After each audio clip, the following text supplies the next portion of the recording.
Welcome, friends! It's your brother Gant, and today we're talking about Reactotron.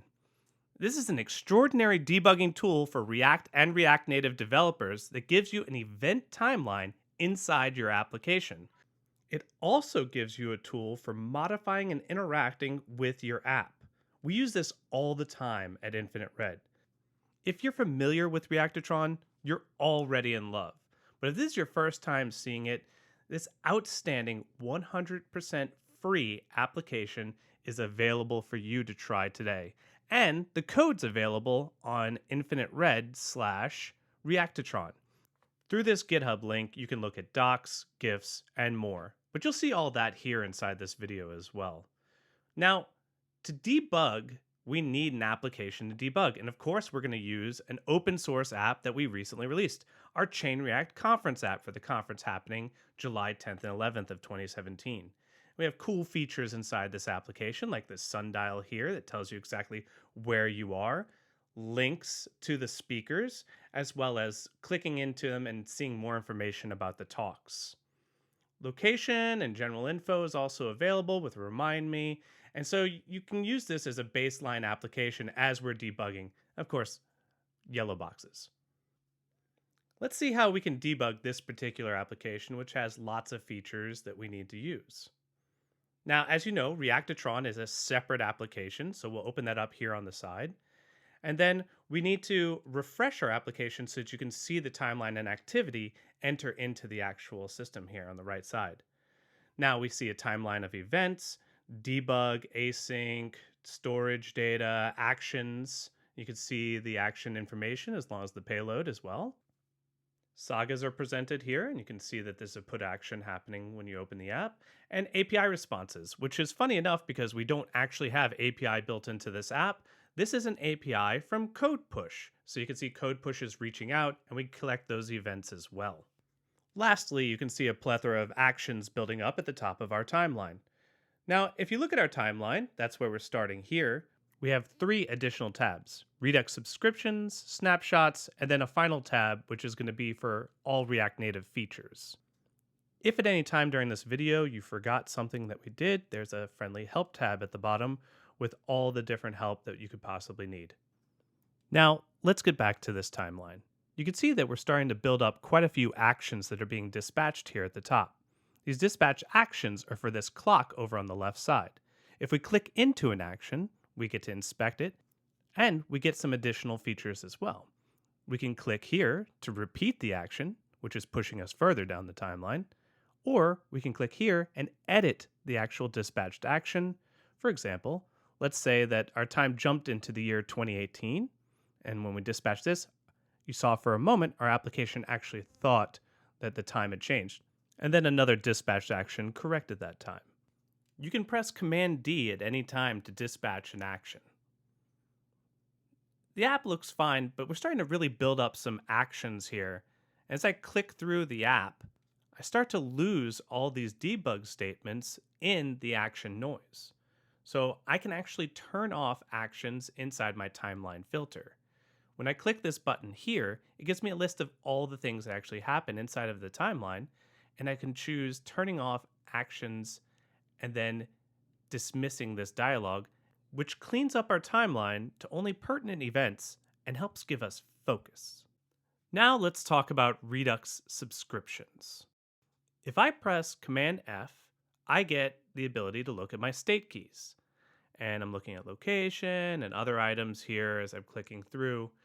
You see how we're affecting state inside the timeline. Now, when I select a speaker, you can see the state will update. I'll hit Command F over here again. We'll look at a new set of state, and you can see the information for Ben's talk is in the selected speaker slot. Now, we don't want our timelines to show us these snapshots. This is what subscriptions are perfect for. We can click on this tab, and you can press Command N or the plus at the top right. This gives us the opportunity to see when our state updates. No need for Redux Logger. If I look at our schedule now, you can see Ben's selected. If I go into the app, select a different speaker like Natter, immediately we see that transformation happen. Now, don't worry, we still see these events inside of our timeline as subscriptions. You can see our two selected speakers, and then additionally, we get that 5-second timer coming back because if you take a look, we subscribe to the entire reducer, which has our time constantly updating. You can subscribe deeper into here by zeroing in on a smaller portion of the state that you're interested in. For instance, we're going to look at the selected event, which doesn't have that time subscription update and gives us a more detailed analysis of exactly the state that we're looking at. Now, we're a layer deeper. So when we look at our application, we can see we're currently in the state where it's Ben's time to talk. Let's pretend we want to see what our application looks like when it's actually a time for something else, like perhaps coffee break. Let's start off with taking a snapshot of Ben's time right now. We go to Snapshots, click this icon at the top right, and we give it a name, Ben's Talk. Now we'll dispatch a new action to put us into a new state. We'll press Command D to dispatch. This brings up the menu, and we'll say Lock Current Time. We'll return us back from 2018, and then additionally we'll set the time where we will have a coffee break. There we go. With that dispatched, you can see the application thinks that we're at this particular time, and the animation for this particular cell is active. We'll store this snapshot, and we'll call it Coffee. Coffee!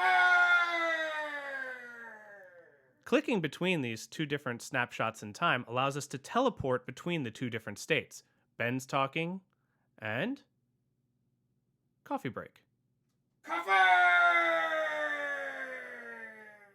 We find this a breathtaking way to swap between states. Now let's move on to the last tab, the React Native tab. In this tab, we only have one feature for now, but there's lots more features coming soon. Here's the overlay image feature. Let's pretend our designers gave us an image. We drop that image here. As you can see, we need to set it as a screen, and then we can set the opacity so we can see that design overlaid inside our actual application. By modifying the opacity, we can then see our app underneath the overlaid image. This helps us get a pixel-perfect design to show others as we're building our app. There's lots of settings here in case what you have is just a wireframe or perhaps even a sketch on a pad so that you can put the image in the correct padding and proportions to build the app behind it. At any time, you could then lower the opacity down to 0 and continue building your app. We've gone over the timeline, subscriptions, snapshots, and the React Native tab. We're hoping you give Reactotron a try today.